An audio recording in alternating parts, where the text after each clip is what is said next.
Ladies and gentlemen, boys and girls, lax rats alike, welcome back to another episode of the Crease Dive. Today is Friday, September 8th. I'm Jordie from Barstool. With us, as always, we've got my good friend and yours.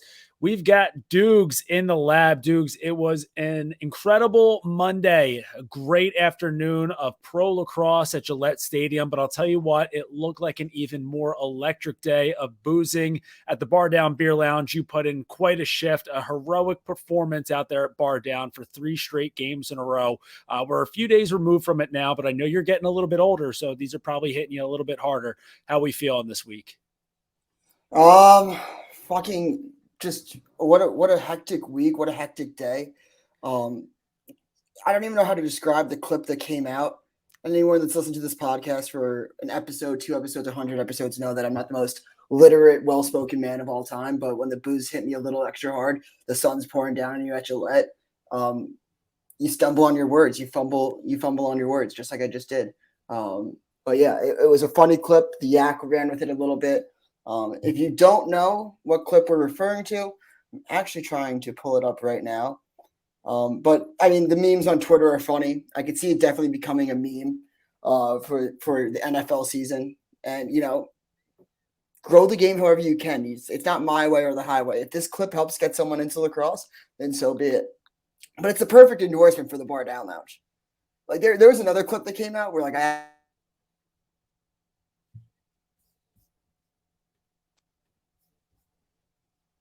this internet at Barstool. Yeah, you froze out on us a little bit there. We're going to see. Let's just see if we can power through this real quick because I know that you have places to go. So we're going to be a little short on time with you as far as this actual episode goes. One, I think it's hilarious that you said that you blamed the interview on not being very literate, but that's about reading. I think the word you were looking for is eloquent. So that goes with it right there. But I just, for someone who I've been fortunate enough to see you live in these situations before, and I think you're the perfect drunk guy because as soon as you get a few ice cold beverages in you, you get so excited to talk to anybody about lacrosse. And you're just so energetic to talk about lacrosse that when you go to ask people these questions, whether they're small children or full grown adults, I think that you're just so excited to talk about the game that all of a sudden all these words come flying out of your mouth and you're not necessarily sure which order they're going to be coming out at. Would you say that that's a fair assessment? So fair. And I also don't want to sound like I'm making excuses because I'm very comfortable with who I am. I know who I am. I know what I come across as. Nobody knows me better than me. But when you get I'm not going to blame the little kids because it was me that said the words. But if I was going to blame the little kids, imagine being drunk, making TikTok before that. Then kids see that TikTok. They want to be in that TikTok. What would you do? You'd make a TikTok for them. And then you're telling them the prompt. And I'm so drunk at this point that they keep asking me what the prompt is. And this could be me playing it back in my head. Maybe they legitimately couldn't understand me because of the words that the shoulda, woulda, coulda. Maybe I just wasn't making sense. But they made me say it so many times that I didn't even know what the question was at one point. Well, and I'll also say with the little kids, it is tough because the whole entire time, especially when you're drunk, the entire time you're talking to kids, you're just trying to think, please don't curse, please don't curse, please don't curse. So you've already got that pressure on you. You're a little bit drunk. You're probably going to let a few cuss words fly once you're inebriated. So you got to really have the reins on that. So you didn't cuss. One, Doogs for the kids, didn't cuss around kids. And then two, listen, I don't want to tell anybody else how to parent, but if you're going around to Gillette and you're letting your kid talk to what is clearly one of the most inebriated humans at Gillette on that Monday, what are you doing? Maybe say, hey, honey, you don't have to go talk to the drunkest 25-year-old on the planet right now. I'm gonna try to pull this up.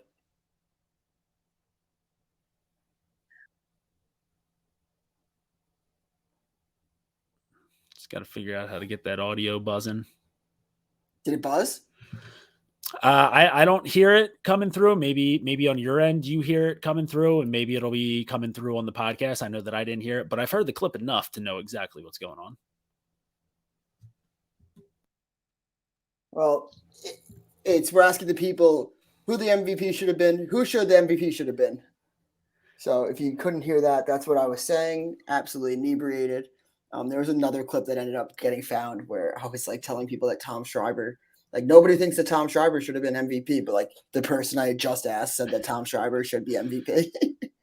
That's another thing too. I mean, listen, it's you probably have the toughest job in America, right? Like you think about how many great journalists throughout the history of time, like they get to show up to work stone cold sober, and they have their wits about them, and then they can ask their subjects whatever they want. The league is sending you to go get fucking bombed at these games. Like they are setting you up to get completely waffled.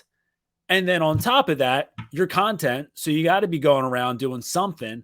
So you put a microphone in front of you as you're waffled. Like it's not going to come out great. So I know that you're not going to make excuses for yourself. I'm going to go ahead and make all the excuses in the world. I will say, incredible clip. And I still don't know if we'll ever get to the bottom of who should the MVP should have been. I mean, we'll see this weekend. Maybe it's Mikey Sowers. Maybe it's me. Redemption season, maybe comeback player of the year. But it's crazy because I go to these things, I'm drinking, I'm trying to show them have a good time.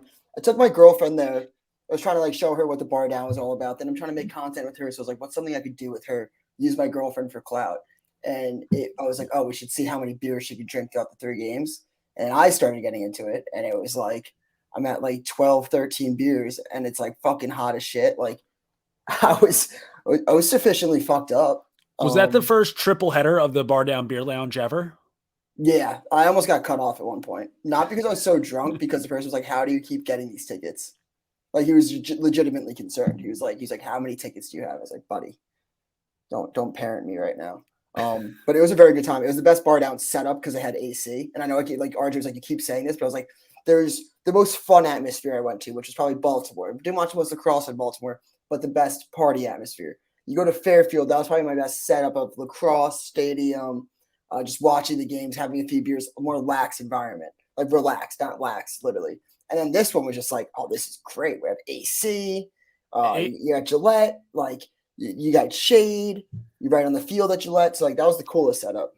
Yeah, I mean, AC is huge. Like, I don't care how many times you go to any of these games. I don't care who you are, what you do for a living. Like, when you're dealing with a vicious case of swamp ass, like production's going to fall regardless of who you are and what you do. So not having to deal with vicious swamp ass definitely help you reach the height of your potential at Gillette. So AC was huge. Also allowed you to wear your corduroy hat in 90-degree weather. Yeah, I mean, I got the big cat and Dave bump. Somebody had to do it. Like, I don't care if I look like an idiot when I grow the game or when I go to these things.